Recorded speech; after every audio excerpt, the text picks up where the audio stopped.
അടുത്ത അകലെയുമായി ഞങ്ങളെ ശ്രവിക്കുന്ന എല്ലാ മാന്യരായ പ്രദേശവാസികളെയും ഈ സന്ദേശം കേൾക്കേണ്ടതിന് വേണ്ടി ഞങ്ങൾ സ്വാഗതം ചെയ്യുകയാണ്.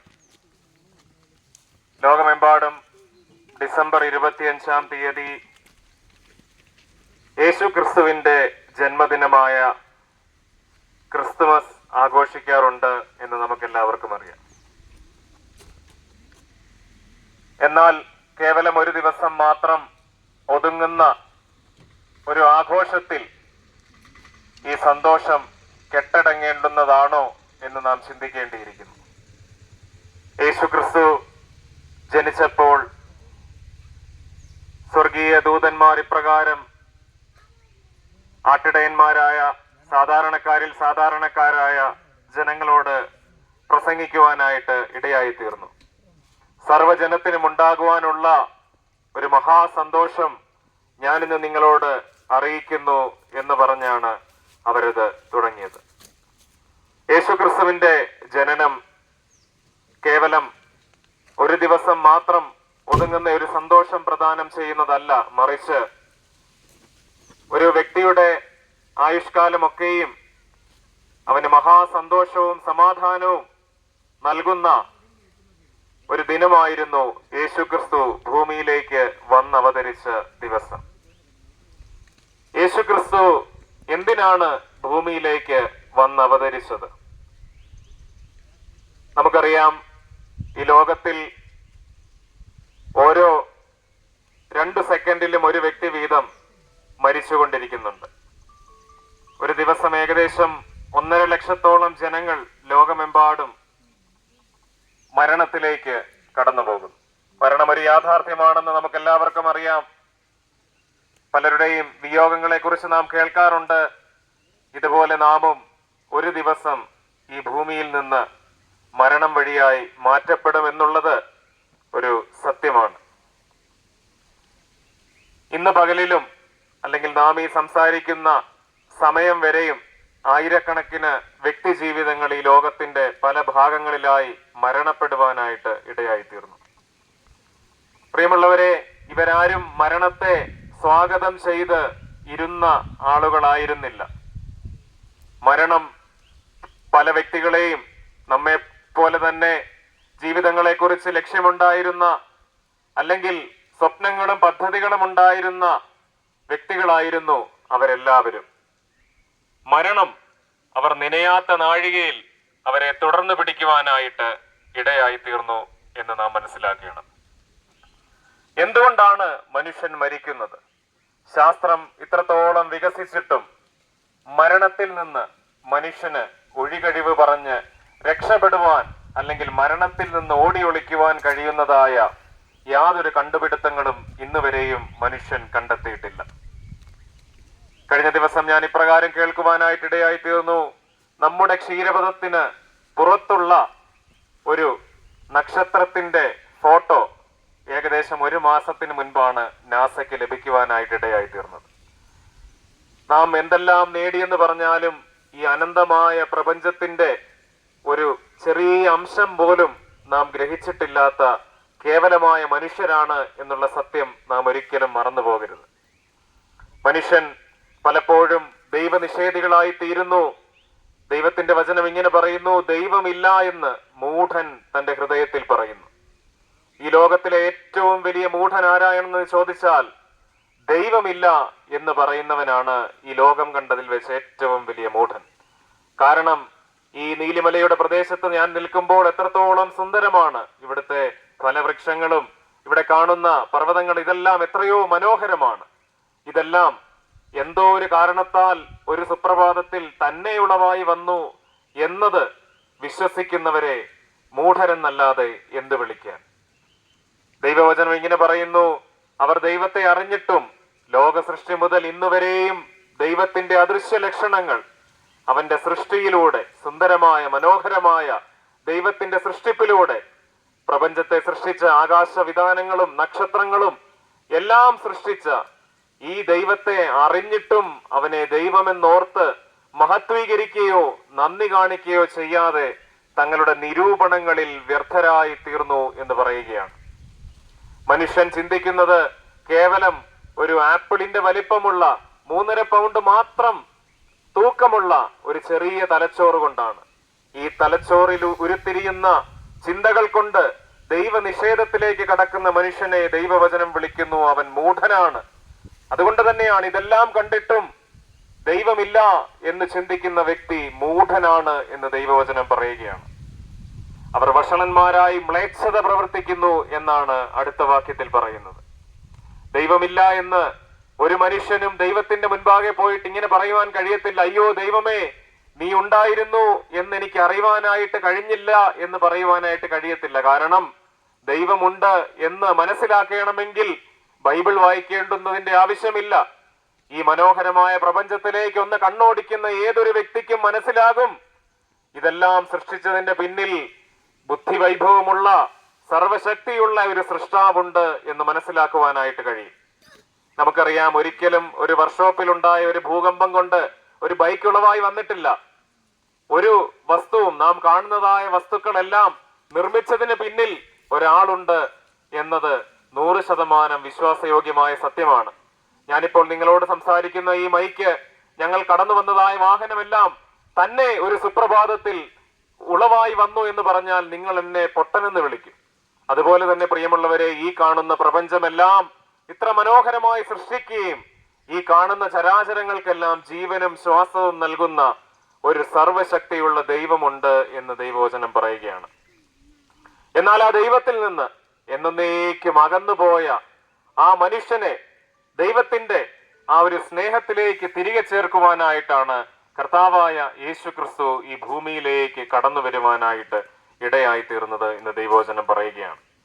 യേശു ക്രിസ്തുവിന്റെ വരവിങ്കൽ ഇപ്രകാരം ഗബ്രിയേൽ ദൂതൻ മറിയയോട് പറയുവാനായിട്ട് ഇടയായി തീർന്നു, അവൻ ജനത്തെ അവരുടെ പാപങ്ങളിൽ നിന്ന് രക്ഷിപ്പാനിരിക്കൊണ്ട് നീ അവൻ യേശു അഥവാ രക്ഷകൻ എന്ന് പേർ വിളിക്കണം എന്ന് പറയുവാനായിട്ട് ഇടയായി തീർന്നു.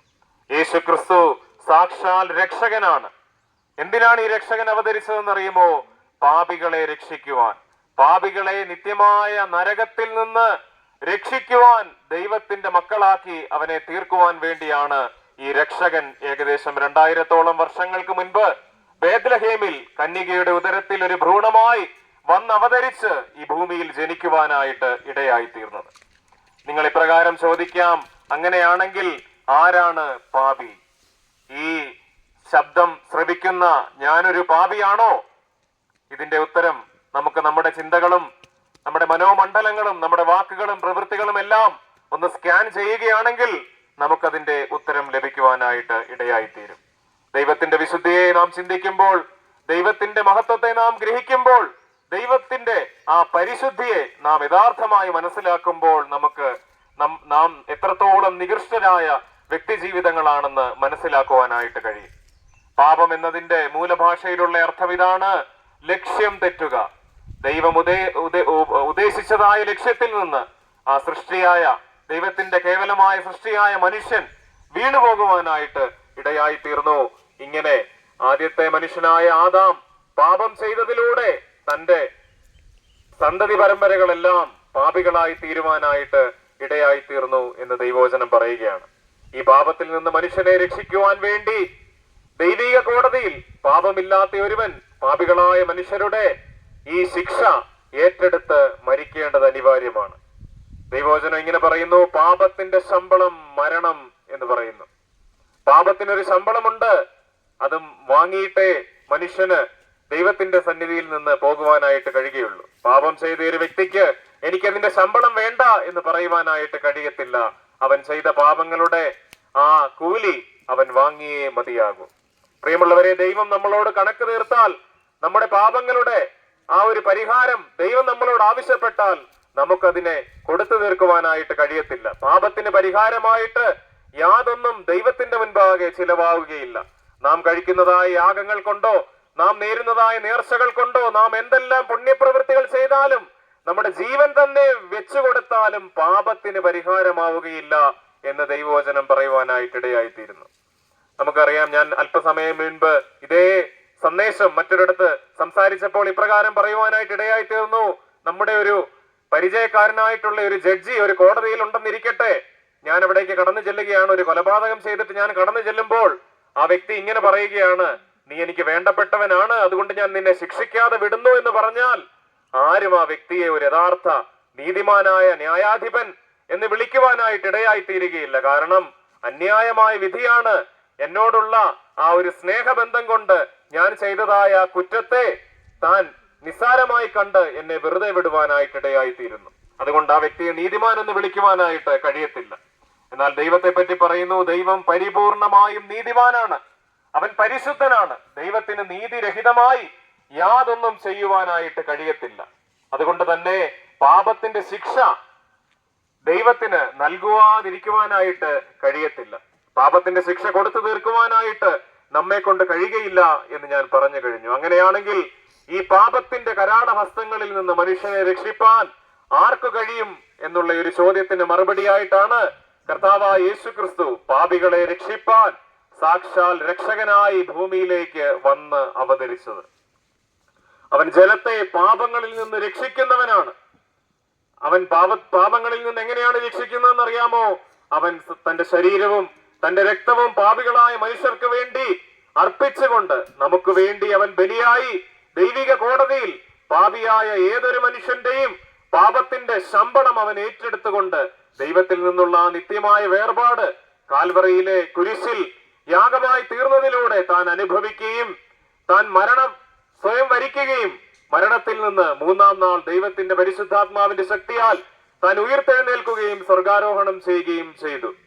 കർത്താവായ യേശു ക്രിസ്തുവിൽ വിശ്വസിക്കുന്ന ഏതൊരു വ്യക്തിയുടെയും പാപങ്ങൾ എത്ര കടും ചുവപ്പായിക്കോട്ടെ, എത്ര ആർക്കും ക്ഷമിക്കുവാൻ കഴിയാത്തതായ പാപങ്ങൾ ചെയ്ത വ്യക്തിയാണെങ്കിൽ കൂടി യേശു ക്രിസ്തുവിൽ വിശ്വസിക്കുന്നതിലൂടെ അവന്റെ പാപങ്ങളെ ദൈവം കണക്കിടും.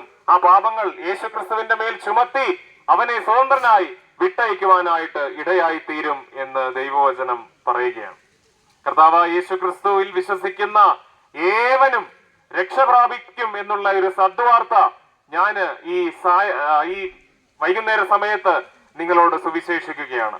ഇതാണ് കർത്താവായ യേശു ക്രിസ്തു ഈ ഭൂമിയിലേക്ക് വന്നവതരിച്ചതിന്റെ ഉദ്ദേശം ഇതായിരുന്നു: പാപികളെ അവരുടെ പാപങ്ങളിൽ നിന്ന് രക്ഷിക്കുക, പാപത്തിന്റെ ശമ്പളമായ നിത്യനരകത്തിൽ നിന്ന് മനുഷ്യന്റെ ആത്മാവിനെ എന്നേക്കുമായി വീണ്ടെടുക്കുക. അവൻ തന്റെ ശരീരവും തന്റെ പരിപാവനവുമായ രക്തവും ചിന്തി ആ വിമോചനം കാൽവറി ക്രൂശിൽ സ്ഥാപിക്കുവാനായിട്ട് ഇടയായി തീരുന്നു. കർത്താവായ യേശു ക്രിസ്തുവിൽ വിശ്വസിക്കുന്നവന്റെ പാപങ്ങൾ എന്നേക്കുമായിട്ട് ദൈവം ക്ഷമിക്കുന്നു, അവനെ നീതിമാനാക്കി മാറ്റുന്നു, അവനെ ദൈവത്തിന്റെ പൈതലാക്കി ദൈവം തീർക്കുവാനായിട്ട് ഇടയായി തീരുന്നു. ഏദനിൽ വെച്ച് ഉടഞ്ഞുപോയ ആ കണ്ണാടി അത് പുനഃസ്ഥാപിക്കുവാനായിട്ടാണ് കർത്താവായ യേശു ക്രിസ്തു വന്നത്. ഏദനിൽ വെച്ച് മനുഷ്യന്റെ ആത്മാവ് ദൈവവുമായിട്ട് സംസർഗം ചെയ്യുവാൻ കഴിയാത്തവണ്ണം നിർജീവമായി പോയി. എന്നാൽ യേശു ക്രിസ്തുവിൽ വിശ്വസിക്കുന്നവന്റെ ഉള്ളിലേക്ക് വീണ്ടും ദൈവത്തിന്റെ ആത്മാവ് കടന്നു വരുവാനും അവന് ദൈവത്തോട് കമ്മ്യൂണിക്കേറ്റ് ചെയ്യുവാൻ തക്കവണ്ണം, ഒരു ബൾബിലേക്ക് ഇലക്ട്രിസിറ്റി വരുമ്പോൾ അതിന് വെളിച്ചം വരുന്നത് പോലെ മനുഷ്യന്റെ ആത്മാവിലേക്ക് ദൈവത്തിന്റെ ആത്മാവ് കടന്നു വരുമ്പോൾ അവൻ സാക്ഷാൽ ജീവനുള്ളവനായി തീരുന്നു. അവൻ രണ്ടാം മരണമായ ദൈവ ക്രോധത്തിന്റെ ആ ഒരു നിത്യനരകത്തിൽ നിന്ന് അവൻ രക്ഷ പ്രാപിപ്പാനും ദൈവത്തിന്റെ പൈതലായി തീരുവാനും ഇടയായി തീരുന്നു എന്ന് ദൈവവചനം നമ്മളെ ഓർമ്മപ്പെടുത്തുകയാണ്. അതുകൊണ്ട് പ്രിയമുള്ളവരെ, യേശു ക്രിസ്തുവിന്റെ ജന്മദിനം കേവലം ഒരു ദിവസം കൊണ്ട് കെട്ടടങ്ങുന്ന ഒരു സന്തോഷം നൽകുന്നതല്ല, നിലനിൽക്കുന്നതായ നിത്യമായ സന്തോഷവും നിത്യമായ സമാധാനവും നൽകുവാൻ വേണ്ടിയാണ് കർത്താവായ യേശു ക്രിസ്തു ഈ ഭൂമിയിലോട്ട് കടന്നു വന്നത് എന്ന് നാം മറക്കരുത്. ക്രിസ്മസിന്റെ ആരവാരങ്ങളെല്ലാം ഈ 2-3 ദിവസങ്ങൾക്കുള്ളിൽ കെട്ടടങ്ങും. പുതുവർഷത്തിന്റെ ആഘോഷങ്ങളും അവണ്ണം തന്നെ കെട്ടടങ്ങും. എന്നാൽ യേശു ക്രിസ്തുവിൽ നിങ്ങൾ വിശ്വസിക്കുകയാണെങ്കിൽ ഒരിക്കലും അസ്തമിക്കാത്തതായ ആ സ്വർഗീയ സന്തോഷം നിങ്ങളുടെ ഉള്ളിലേക്ക് കടന്നു വരുവാനായിട്ട് ഇടയായി തീരും. എല്ലാ ദിവസവും ക്രിസ്മസിന്റെ സന്തോഷം നിങ്ങൾക്ക് അനുഭവിക്കാനായിട്ട് കഴിയും എന്ന് ദൈവവചനം നിങ്ങൾക്ക് വാഗ്ദത്തം നൽകുകയാണ്. അതുകൊണ്ട് പ്രിയമുള്ളവരെ, ഈ വാക്കുകളെ പുറങ്കാലുകൊണ്ട് ചവിട്ടിക്കളഞ്ഞ് നിങ്ങൾ നടക്കുന്നതായ അതേ വഴികളിൽ വീണ്ടും നടക്കുവാനായിട്ട് ഇടയായി തീരാതെ ഈ വാക്കുകളെ കേട്ട് മനം തിരിവാനും ദൈവത്തിന്റെ അടുക്കലേക്ക് വന്ന് ദൈവം സൗജന്യമായി നൽകുന്ന നിത്യജീവൻ പ്രാപിച്ച് ദൈവത്തിന്റെ മക്കളായി തീരുവാനും ഞാൻ നിങ്ങളെ ആഹ്വാനം ചെയ്യുകയാണ്. ഈ പ്രദേശത്തിന് വേണ്ടി ഒരു വാക്ക് പ്രാർത്ഥിച്ചുകൊണ്ട് ഞാൻ ഈ ലഘു സന്ദേശം ഇവിടെ അവസാനിപ്പിക്കുവാനായിട്ട് ആഗ്രഹിക്കുന്നു. ഞങ്ങളെ അളവ് കൂടാതെ വണ്ണം സ്നേഹിക്കുന്ന സ്വർഗീയ പിതാവേ, ഈ വൈകുന്നേര സമയത്ത് ഞങ്ങൾ ഈ നീലിമല പ്രദേശത്ത് നിന്ന് അങ്ങയോട് യാചിക്കുന്ന കർത്താവേ, ഈ ശബ്ദം ശ്രവിച്ച ഓരോ വ്യക്തിയുടെയും ഹൃദയങ്ങളോട് അങ്ങ് സംസാരിക്കണമേ. നിത്യനാശത്തിൽ നിന്ന് വീണ്ടെടുക്കുവാനുള്ള ഒരേ ഒരു രക്ഷാമാർഗം അവിടുന്ന് ക്രൂശിൽ തുറന്നുവല്ലോ കർത്താവേ. അതിൽ വിശ്വസിക്കുവാനിടയായി തീരണമേ കർത്താവേ. പിശാച് വരുന്നത് അറുപ്പാനും മുടിപ്പാനും മോഷ്ടിക്കാനുമാണ് എന്ന് ദൈവവചനത്തിൽ ഞങ്ങൾ വായിക്കുന്നു. എന്നാൽ പിശാചിന്റെ പ്രവൃത്തികളെ, പിശാച് മനുഷ്യന്റെ മനസ്സിനെ കുരുടാക്കി വെച്ചിരിക്കുന്ന അവന്റെ ബന്ധനങ്ങളെ അറുപ്പാൻ, അതിനെ നശിപ്പിപ്പാൻ, അതിൽ നിന്ന് മനുഷ്യന് സാക്ഷാൽ സ്വാതന്ത്ര്യം നൽകുവാൻ, പാപത്തിൽ നിന്ന് വിമോചനം നൽകുവാൻ, അന്ധകാരത്തിൽ നിന്ന് വെളിച്ചത്തിലേക്ക് അവരുടെ ആത്മാക്കളെ നയിപ്പാൻ അങ്ങ് പ്രത്യക്ഷനായി എന്നുള്ള ആ സദ്വാർത്ത ഇവിടെ ഘോഷിക്കുവാൻ ഞങ്ങൾക്ക് അവിടുന്ന് സഹായം ചെയ്തുവല്ലോ കർത്താവേ. ജനങ്ങളുടെ ഹൃദയങ്ങളിൽ കർത്താവേ പരിശുദ്ധാത്മാവ് പരിവർത്തിക്കേണ്ടതിന് വേണ്ടി, അവരുടെ ആത്മമരണം മാറേണ്ടതിന് വേണ്ടി കർത്താവേ, അവർ നിത്യജീവൻ പ്രാപിക്കേണ്ടതിന് വേണ്ടി കർത്താവെ അവിടുന്ന് ഇടയാക്കണമേ എന്ന് ഞങ്ങൾ പ്രാർത്ഥിക്കുന്നു.